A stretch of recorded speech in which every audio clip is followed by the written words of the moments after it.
السلام علیکم۔ 26 سالہ زارا کے قتل کیس کی تمام تفصیلات سب تک پہنچ رہی ہیں مختلف چینلز اور سورسز سے۔ میں نے بھی سب ڈیٹیلز دیکھی ہیں۔ اس میں دو چیزیں جو مجھے بہت زیادہ جنہوں نے کلک کیا، ایک تو یہ کہ اس فیملی کا بیک گراؤنڈ اور اس فیملی کی جو تاریخ ہے وہ اس میں ایک چیز واضح طور پر سامنے آئی ہے، جس کی ابھی انویسٹیگیشن وغیرہ تو کچھ نہیں ہے، لیکن مینشن کیا گیا ہے اور وہ زارا کے والد شبیر صاحب کی طرف سے کیا گیا ہے کہ اس گھر میں زارا سے پہلے ایک اور بچی دلاویز کا مرڈر ہوا، جو خفیہ مرڈر تھا، جو سب کے سامنے نہیں لایا گیا کیونکہ اسے زہر دے کر خاموشی سے قتل کیا گیا اور اس بارے میں سب کو پتہ تھا۔ مبینہ طور پر یہ تمام تفصیلات سامنے آئی ہیں کہ اسے خاموشی سے قتل کیا گیا زہر دے کر، وجوہات سامنے نہیں آئیں اور پوری فیملی کو اس کا پتہ تھا۔ زارا کو بھی پتہ تھا، زارا کے شوہر قدیر جو کہ سعودی عرب میں مقیم تھا اسے بھی معلوم تھا، زارا کے بابا شبیر کو بھی اس کا پتہ تھا جو کہ خود بھی ایسائی ہیں، لیکن انہوں نے اس وقت خاموشی اختیار کی۔ اور اس میں بھی صغرا بی بی یعنی کہ اس بچی دلاویز کی والدہ جو کہ اب قاتلہ بھی ہے، مبینہ طور پر قاتلہ بھی ہے صغرا، وہ شامل تھی، جو اب زارا قتل کیس کی بھی مین لیڈ کرنے والی عورت ہے، جس نے قتل کیا اور مین کردار ادا کیا اپنی بیٹی یاسمین کے ساتھ اور لڑکے نوید عرف سونی کے ساتھ مل کر۔ جب بھی کوئی اس طرح کے شفاف قسم کے قتل ہوتے ہیں جس میں پیسز کر دیے جاتے ہیں، مطلب اتنا سب تفصیلات جو سامنے آئی ہیں اس کے حساب سے زارا کی باڈی کے بے شمار پیسز کیے گئے، اس کا پیٹ کاٹا گیا، انتڑیاں نکالی گئیں، اس کا بچہ ریموو کیا گیا، الگ الگ پیکٹس میں بند کیا گیا، اس کے بازو پاؤں، اس کا سر الگ کیا گیا، اس کو الگ شاپر میں بند کیا گیا، اس کے سر کو کچن کے چولہے کے اوپر رکھ کر جلایا گیا۔ اتنی صفاقی ایک دم سے نہیں آیا کرتی، یہ میرا پرسنل اوپینین ہے۔ کوئی بھی عورت، کوئی بھی مرد، کوئی بھی ایک دم سے اس لیول پر نہیں آ سکتا کہ وہ اتنی غلاظت کے ساتھ کسی بھی جرم کو کرے اور اس پر پھر ڈٹائی سے قائم بھی رہے اور دیدہ دلیری سے اس کے ہوش و حواس برقرار ہیں۔ میں نہیں سمجھتی کہ کوئی بھی فرسٹ اٹیمپٹ میں یہ چیز کر سکتا ہے۔ اور جیسے جیسے تفصیلات سامنے آئی ہیں تو واقعی یہ چیز تھوڑی سی کلیئر بھی ہوئی ہے کہ وہ پہلے ایک ایسی اٹیمپٹ کر چکے تھے جس پر شبیر کی بیٹی زارا نے بھی خاموشی اختیار کی، اور اس نے اپنے باپ کو کہا کہ جب قدیر خاموش ہے، اس کا میاں خاموش ہے، تو پھر ہم اپنا گھر کیوں خراب کریں، میں اپنا گھر کیوں خراب کروں، آپ بھی خاموش ہو۔ اس وقت شبیر جو کہ ایسائی ہیں، انہوں نے اپنی ڈیوٹی کو بھی محسوس نہیں کیا، آواز نہیں اٹھائی اس دلاویز بچی کے لیے، انہوں نے اپنی بیٹی کے گھر کو بچانے کو پریفرنس دی، انہوں نے سب کے لیے خاموشی اختیار کی۔ اور آج بھی وہ اس ٹائم بولیں جب یہ چیز ان کی اپنی بیٹی کے اوپر آئی ہے۔ اگر یہ اسی وقت آواز اٹھائی جاتی کہ ہاں یہ مبینہ طور پر دلاویز کو قتل کیا گیا ہے، یا قدیر اس چیز کے لیے آواز اٹھاتا، تو آج یہ زارا کے ساتھ نہ ہوتا۔ ان کی پھر دیدہ دلیری بڑھی، جو ڈر تھا وہ کھل گیا، اور انہوں نے یہ دوسری اٹیمپٹ کی اور انہوں نے زارا کو انتہائی شفاقی کے ساتھ قتل کیا، اس کے سر کو جلایا، اسے ٹھکانے لگایا، اپنے ساتھ 4 اور لوگوں کو شامل کیا، مطلب ایک پوری فیملی جو ہے وہ اس میں انوالو ہو گئی اور پورے کا پورا گھر برباد ہو گیا، قدیر کی ساری محنت برباد ہو گئی۔ لازم آتا ہے وہ پردیس میں گیا ہوا ہے، کما رہا ہے اور اپنی فیملی کو فیڈ کروا رہا تھا، اس کو اوپر لے جانے کی کوشش کر رہا تھا، اس کی ساری محنت خود اس نے اپنے ہاتھوں سے اکارت کر دی۔ اس سے یہ چیز سامنے ضرور آتی ہے کہ جب کوئی آپ کے ساتھ یا کسی کے ساتھ فرسٹ اٹیمپٹ میں غلط کرتا ہے تو آپ اسی وقت بات کریں، خاموش نہ رہیں۔ جب آپ پہلی دفعہ اس کو شہ دے دیتے ہیں خاموش ہو کے، تو دوسری اٹیمپٹ اس سے زیادہ بھاری بھی ہو سکتی ہے، اور ہو سکتا ہے وہ چیز پھر آپ پر آئے۔ پچھلے دنوں ایسے ہم ڈسکس کر رہے تھے فیملی میں، تو بات ہو رہی تھی کہ جو غلط ہے اس کو غلط کہنا چاہیے، تو ایسے ہم فیملی ڈسکشن تھی، تو میں نے کہا کہ اگر کوئی میرے ساتھ صحیح ہے، اس کا سلوک میرے ساتھ صحیح ہے، تو میں اس کو کیوں کرٹیسائز کروں، میں اس کو کیوں غلط کہوں؟ وہ سلام کر کے یا اچھے سے حال احوال پوچھ رہا ہے اگر کوئی، تو ٹھیک ہے، میرے لیے تو وہ ٹھیک ہے۔ تو جن کے ساتھ میری گپ شپ ہو رہی تھی تو انہوں نے کہا کہ کیا جب آپ پر آئے گی آپ پھر بولیں گی؟ جب کوئی غلط چیز آپ پر آئے گی تو کیا پھر آپ اس کو ایوائڈ کریں گی یا کرٹیسائز کریں گی یا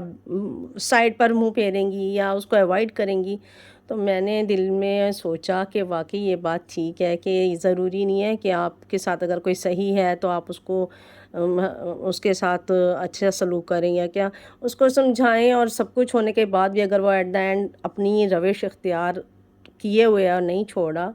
تو پھر ہمیں، وہ کہتے ہیں نا، اگر آپ ہاتھ سے نہیں روک سکتے تو پھر دل سے برا جانیں، تو پھر ہمیں دل سے برا جاننا ہی چاہیے، ورنہ ہم بہت زیادہ پرابلمس میں آگے جا کے پھنس سکتے ہیں اور وہ دوسرے لوگوں کے لیے بھی نقصان دہ ثابت ہو سکتا ہے۔ تو یہ چیز یہاں پر ظاہر کرتی ہے کہ اگر دل آویز کو جب قتل کیا گیا، اس وقت مبینہ طور پر جب قتل کیا گیا، یہ چیز اب سامنے آ رہی ہے خود زارا کے والد کے بیان کے حساب سے،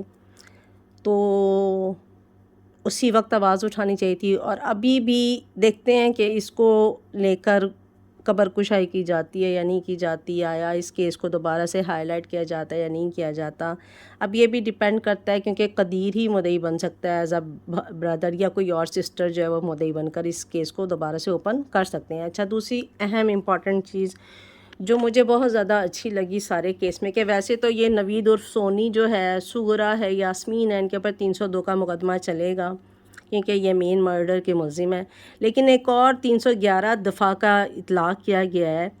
جو ڈی پی او سیالکوٹ رانا عمر فاروق صاحب نے کی ہے اس مقدمے پر۔ اس کی مزیدار بات یہ ہے کہ ہوتا ہے نا، بہن بھائی ایک دوسرے کو فیور دے دیتے ہیں، ماں باپ ایک دوسرے کو فیور دیتے ہیں، جب فیملی میں کوئی بھی طرح کے انسیڈنٹس ہوتے ہیں تو فیور دے کر معاف کر دیا جاتا ہے۔ میڈیا چیخ رہا ہے، محنت کر رہا ہے اس کیس کے اوپر، پولیس بیچاری انویسٹیگیشنز کر رہی ہے، محنت کر رہی ہے اس کیس کے اوپر، اینڈ تک لے کر جا رہی ہے، ثبوت اکٹھے ہو گئے، ہر چیز اینڈ تک پہنچ گئی، قاتل بھی واضح ہوگا کہ ہاں اس نے قتل کیا ہے، لیکن ایٹ دا اینڈ کیا ہوتا ہے، گھر میں سے ہی کوئی معاف کر دیتا ہے۔ اگر کیس فیملی میں ہوا ہے تو فیملی ہی کا پرسن جس کے ساتھ وہ، جیسے اب قدیر ہے، قدیر کی وائف ہے، یہ شبیر ہے، شبیر تو فیور نہیں دے گا، ڈیفینیٹلی قدیر دے سکتا ہے کہ ایک طرف ماں بہن ہے، فیملی ہے، ایک طرف وائف تو چلی گئی، اب اللہ تعالیٰ دل میں رحم ڈال دیتا ہے، کہہ دیتا ہے کہ ٹھیک ہے، میرا گھر تو جو برباد ہونا تھا ہو گیا، میں اپنی ماں کو بچا لوں، میری ماں ہے، تو معاف کر سکتا ہے۔ وہ کی کرائی ساری محنت، پولیس کی بھی، میڈیا کی بھی، لوگ ایسے خطرناک کیسز میں جب اپنے آپ کو انوالو کرتے ہیں اور سب شواہد اکٹھے کرتے ہیں، لوگوں کے بیانات لیتے ہیں، وہ اپنی زندگی کو بھی خطرے میں ڈالتے ہیں نا، خاص طور پہ میڈیا کے لوگ، تو وہ اس چیز کو چھوڑ کے اپنی والدہ کو معاف کر سکتا ہے۔ اس کا جو ہے سب سے زیادہ جو ڈی پی او سیالکوٹ رانا عمر فاروق نے بہترین فیصلہ کیا، اس نے 311 دفعہ کا اطلاق کر دیا ہے۔ 311 دفعہ کیا ہوتی ہے؟ اس میں یہ ہوتا ہے کہ اگر قدیر معاف بھی کر دیتا ہے نا اپنی والدہ کو یا بہن یاسمین کو، تو حکومت پنجاب یا ریاست کے پاس یہ اختیار آ جاتا ہے اور کورٹ کے پاس یہ اختیار آ جاتا ہے کہ وہ چاہے تو معاف کرنے کی اس کی اپیل کو ایکسیپٹ کرے، چاہے تو نہ کرے۔ اگر اسے لگتا ہے کہ گورنمنٹ کو یہ لگتا ہے کہ اس کیس میں اگر سغرا کو اور یاسمین کو معاف کر دیا گیا تو یہ ہماری پاکستانی عوام کے لیے، ہمارے لوگوں کی سیکیورٹی کے لیے یہ فیصلہ اچھا نہیں ہے، تو وہ قدیر کی بات کو سائڈ پر رکھ کر، اس کی معافی کو سائڈ پر رکھ کر اپنا ذاتی فیصلہ دے گی کہ یہ قتل ہوا ہے اور ان کو قرار واقعی سزا ملے گی ہی ملے گی، چاہے وہ عمر قید کی صورت میں ہو، چاہے وہ پھانسی کی صورت میں ہو، چاہے سیم ٹو سیم ہو، ان کے جسموں سے الگ کی جائیں، ان کے دھڑوں کو کاٹا جائے، ان کی ہنتڑیاں نکالی جائیں، ان کو چولہے کے اوپر ان کے سر جلائے جائیں، پھر یہ اختیار ریاست کے پاس آ جاتا ہے کہ وہ جو چاہے ان کے لیے ڈیسیژن لے۔ اس لیے یہ 311 دفعہ مجھے بہت اچھی لگی ہے، کیونکہ اس میں کوئی ایموشنل فیکٹر پھر نہیں آتا۔ 311 میں کوئی ایموشنل فیکٹر کسی کا بھی پھر انکلیوڈ نہیں ہوگا، پھر وہی ہوگا جو ریاست کو اپنی عوام کے لیے بہتر لگے گا۔ حکومت پنجاب خصوصی توجہ دے رہی ہے اس کیس کے اوپر، اسی لیے شاید یہ 311 کا اطلاق کیا گیا، اور ڈی پی او سیالکوٹ رانا عمر فاروق کا ذاتی انٹرسٹ جو تھا وہ نظر آ رہا ہے، اور بہت زیادہ ہمیں اس چیز کی خوشی، اور ہم تھینکفل ہیں ساری ٹیم کے جنہوں نے اس پر کام کیا، اور جو ہے جو ایگزیکٹ مجرم ہیں ان کو سامنے لے کر آئے۔ وہ تو بڑا آسان سمجھ رہے تھے کہ بڑا آسان ہے کسی بھی عورت کو مارنا، کسی بچی کو مارنا، اس کے ٹکڑے کرنا، اس کا بچہ نکال کے پھینک دینا، اس کی بوٹیاں دھو دھو کر صاف کر کے بھی انہوں نے اس کو ٹھکانے لگانے کی کوشش کی کہ کہیں خون نہ نظر آئے، کہیں خون نہ بہے، 6-7 شاپر بنا دیے، ڈفرینٹ جگہوں پہ پھینکا۔ اپنی طرف سے تو انہوں نے بڑی صفائی سے کام کیا تھا، انہیں یہ نہیں پتہ قتل کبھی بھی نہیں چھپتا، اور اللہ تعالیٰ تو 1% بھی آپ کسی کا دل بھی دکھاتے نا تو اس کا آپ کے پاس واپس پلٹ کے جواب ضرور آتا ہے خدا کی طرف سے۔ اللہ پاک کی آنکھیں بند نہیں ہیں سب کی طرف سے کہ وہ آدھے لوگوں کو تو دیکھ رہے ہیں اور آدھے لوگوں کو نہیں دیکھ رہے، وہ تو جاگ رہے ہیں، انہیں نہ اونگ آتی ہے نہ نیند آتی ہے میرے رب کو، وہ تو سب دیکھ رہا ہے۔ کیا لگتا تھا کہ یاسمین یا صغرا چھپ جائیں گی اپنے اس سارے عمل کو بڑے کلیریفائی طریقے سے انہوں نے جو